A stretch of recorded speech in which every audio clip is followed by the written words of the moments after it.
And I didn't smoke Indian hemp until I got to London. My dad disowned me and I had to go back to London. I had nowhere to stay. I started sleeping in the streets. I had a car, but the heater in the car was not working. I started wandering the streets of London. I would eat bananas that people have thrown on the street, on the road. That was what I was eating. How many friends do I know that are dead today? They first ran mad from smoking. I smoked more than many of them when I started smoking, because I was stoned all the time.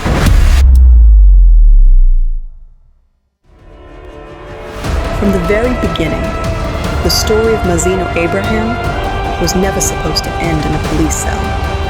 A boy from a privileged home, a respected man's son, a mother's pride, who had everything, yet hungered for one thing money couldn't buy: belonging.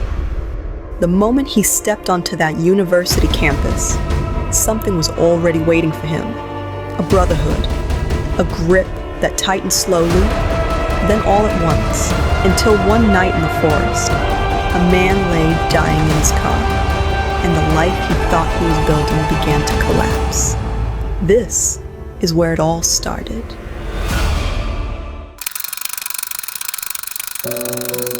Mazino had been given a second chance, mercy, with the help of his parents.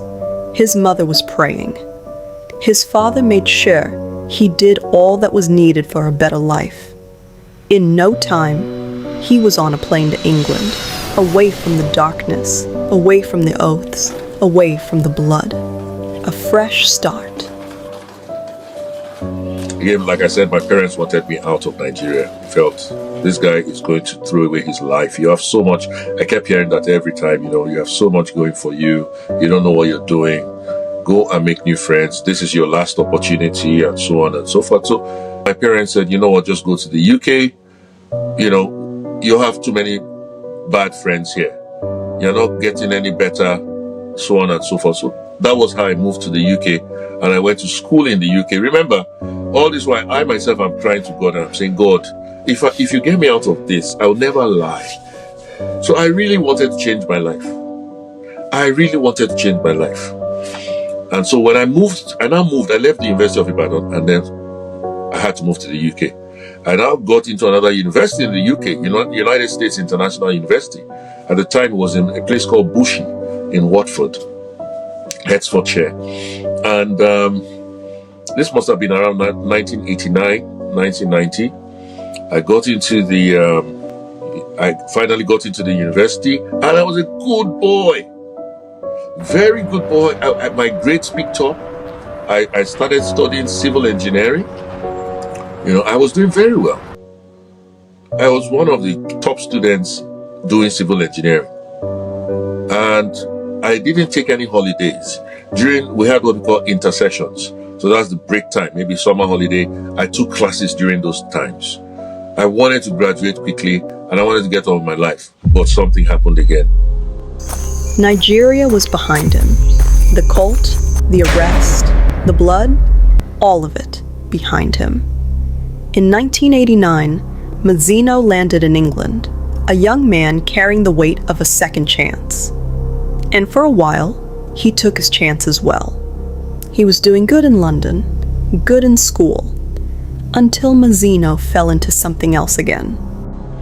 Before I realized, I got involved with friends in the university again who were into drugs. That's how my life took another turn again. And I now got involved with drugs. When I got to London, all my friends were smoking, and I still would not smoke. But when the devil wants to get you, the devil's going to get you. If you do not get established in Christ, you may think, you have strong will. The Bible says that, evil communication corrupts good manners. In other words, you may think that I'm strong. And that was how I was. I said, I'm not getting involved with any of this again. But I had a very sad experience. I had a girlfriend at the time. And,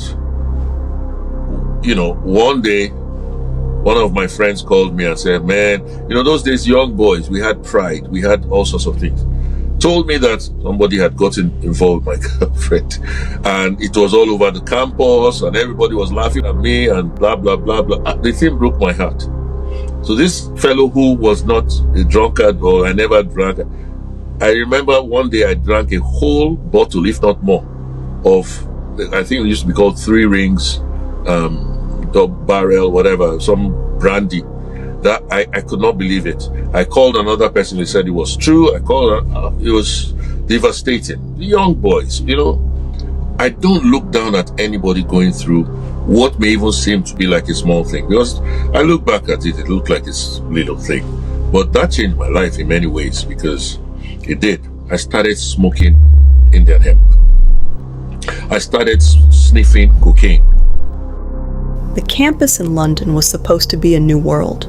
Clean, safe, far from the confraternity. But the exuberance of his youth led him down another deadly path. From that heartbreak, Mazino began a sharp descent into a life of addiction, and it wasn't pretty. I was always stoned. You will know if you probably see my eyes, but we will wear dark sunglasses. I will function. I will go to class. I will go to wherever I'm doing. In fact, sometimes you did some things better. We used to play snooker, pool, those days in London. I'll go to the pubs and I'll win everybody, because your hand is steady. You don't miss your shots. We're good at it in those days. So that's what happened. So I got involved with drugs. And the climax of it was that not only was my life personally messed up, because I became a stoned person. I stopped going to classes. This is somebody who was doing very well in school, top of my class probably. And then I now stopped going to classes.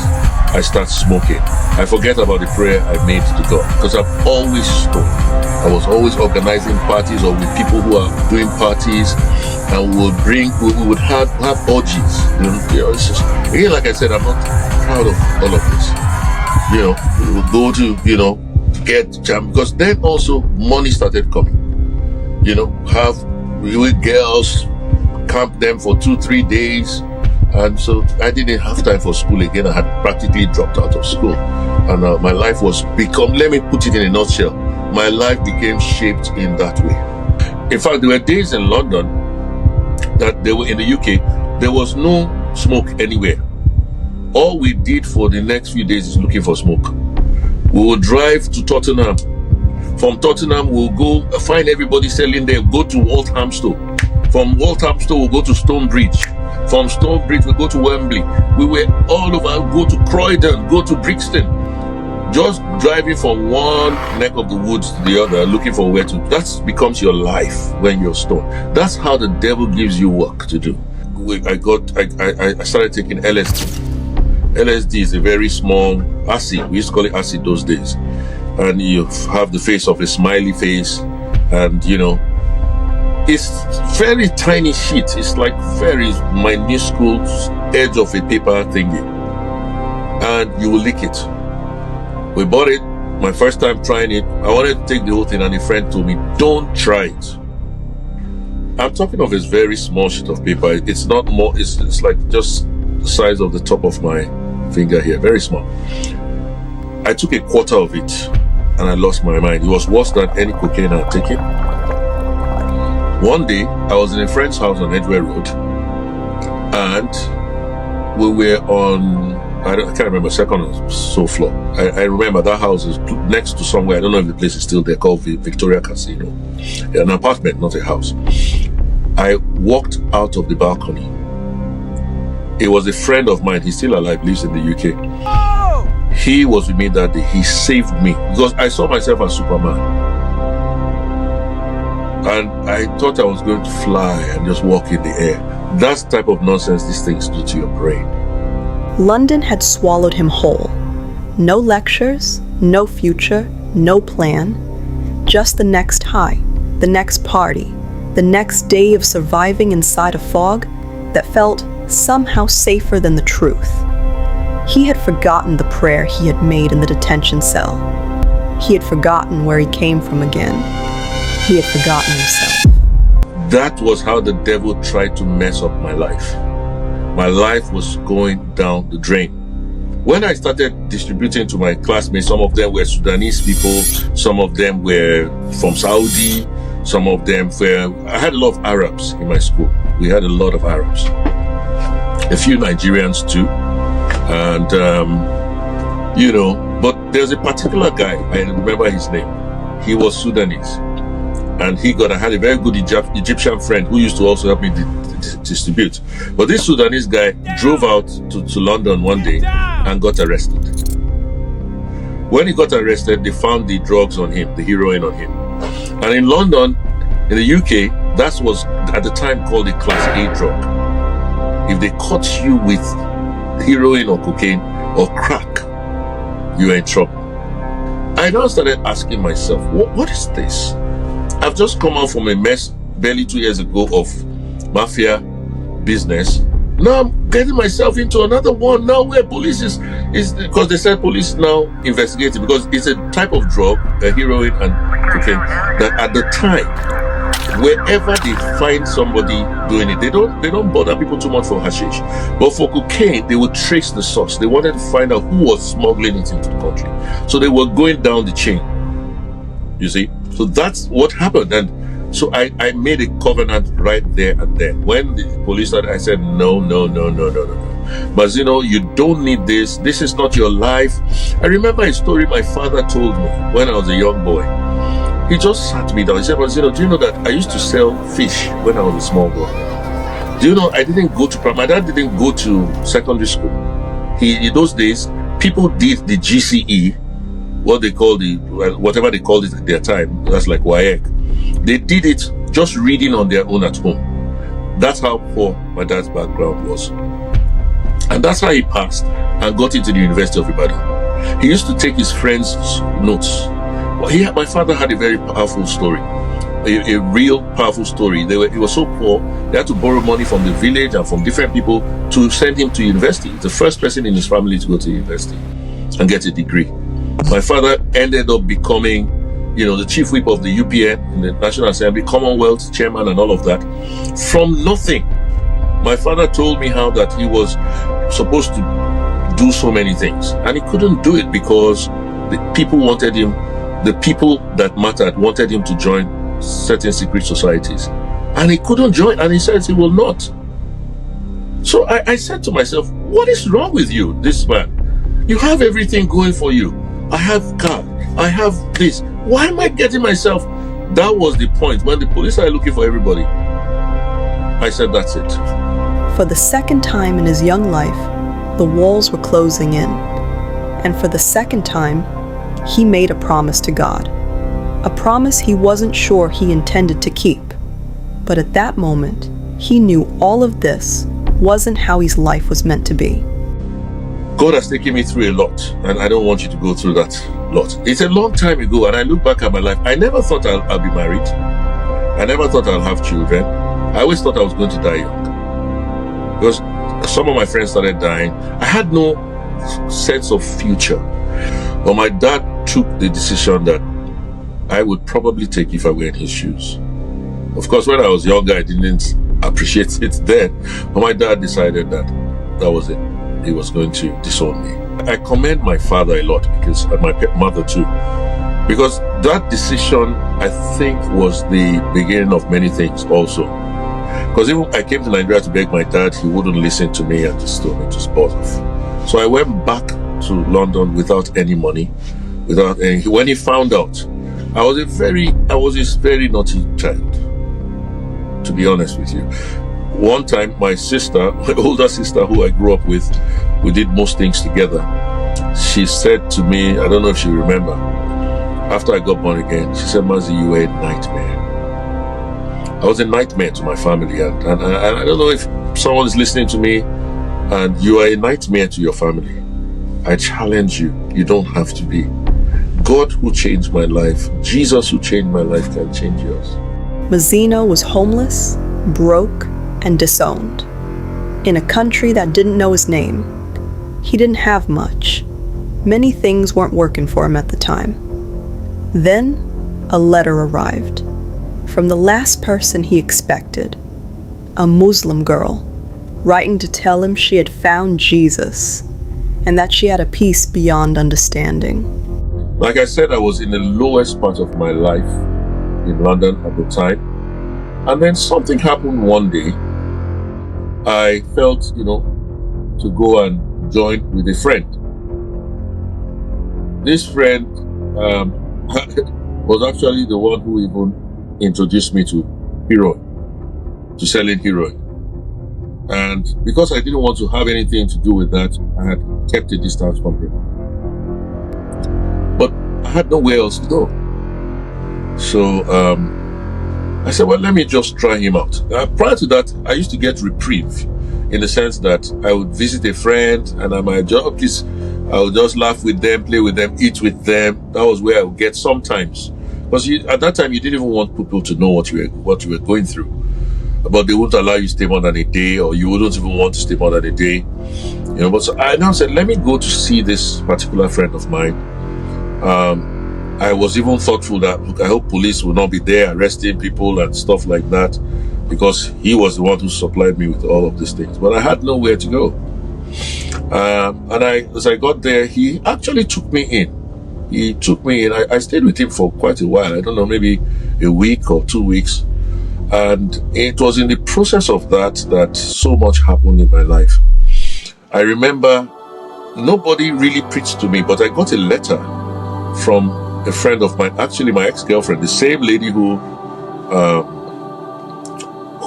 I got into drugs because I heard all the things that were happening. She had written me, she was a Muslim, and she had given her life to Jesus Christ, and then wrote me a long letter telling me how she was now born again and so on and so forth.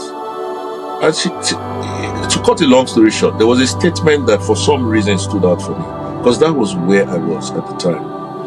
And she said to me, I have a peace that is beyond understanding.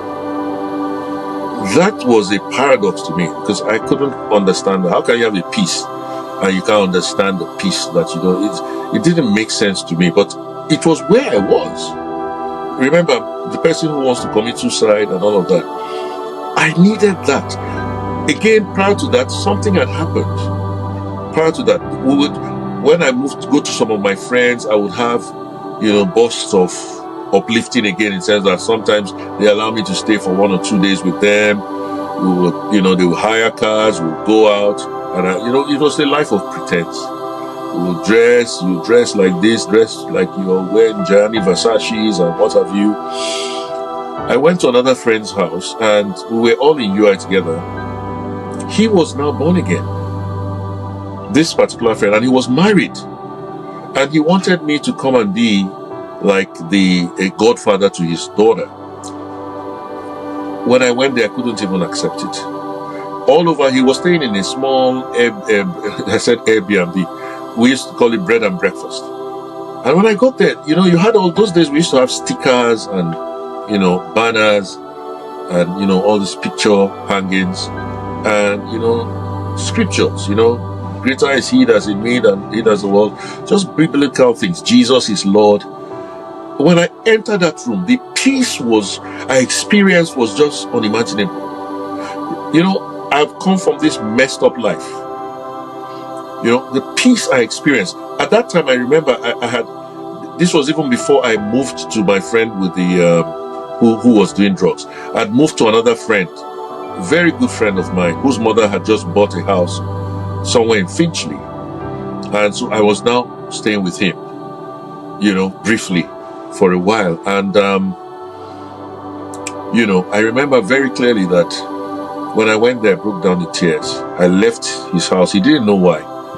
Because the peace I experienced, we would come, we're living in Finchley. It's all a lie, we're dressing this. We were just living. And again, I want to appeal to people, vanity upon vanity. Most people who know me now know I'm very, very authentic and real. It's because I've been there. I know the life of vanity. And the life of authenticity is better than the life of vanity. Because you're always covering up your tracks, you're always pretending, you're always lying. Look, there's nothing to that life. And especially to this younger generation that is so caught up with so much nonsense on Facebook and internet and social media, the showy vanities. It's a very empty life. I understood it, so well. would show off that we're wearing Ted Lapido overcoats, Gianni Versace trousers. We all used to share it amongst ourselves and just use it to try and, want to be. So anyways, I was trying to pose for my friend, only to get there. And all my posing, I went there with an Audi Quattro at the time. Because in the midst of it, I had friends who had money, all fake, all borrowed, all rented or something, just to show off. Thinking I was going to show off to him, I met Christ there. I experienced a peace. Even though they had this small bed and breakfast room, I cannot explain what I experienced that day. He didn't say anything to me. None of them said anything. I quickly left and I said, God. And I remember that prayer. I said, God, even if you can give me a garage where I can live in peace, the way I experienced in that house, I want it. They never preached a message. Your life is a message. Listen, if you are a Christian, you can carry the glory of God in your life in such a way that it will affect people. So this friend challenged me. He said nothing. He didn't even tell me he's born again. He just told me he was born again. But he didn't preach a message to me. But just the aura, the glory of God from their lives. Mazino didn't know what he was asking for. He only knew that what he had felt in that room was real. More real than anything he had chased across London. More real than any high. He had no words for it yet, but he wanted that kind of peace.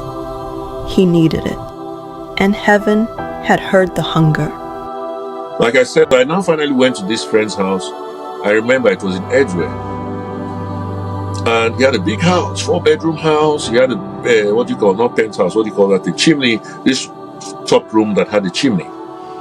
And he let me stay in the chimney room. So I moved into his chimney room. And then very interestingly, the day I got there or the day after, I got a letter from my ex-girlfriend. And she was a Muslim. She told me she had given her life to Jesus Christ, and she had a long letter, but the part that was critical to me was, one, she had given her life to Christ. And I was like, how will a Muslim give her life to Christ? In fact, her father had a mosque in his house. That's the type, they were really very into the Islamic thing, And she's now a Christian, And then she now says to me also that she has a peace beyond understanding, which is what I was looking for. Because at that time, like I said, I had an experience where I went to a friend's house who I felt this peace I could not explain. That I started praying about, I need this type of peace. Whatever it is, this type of feeling. I didn't know what to call it. So when she said peace, the thing kept tormenting me. Peace beyond understanding. I knew I wanted it. I don't know how many days afterwards, but one day I now sat down in the room all by myself.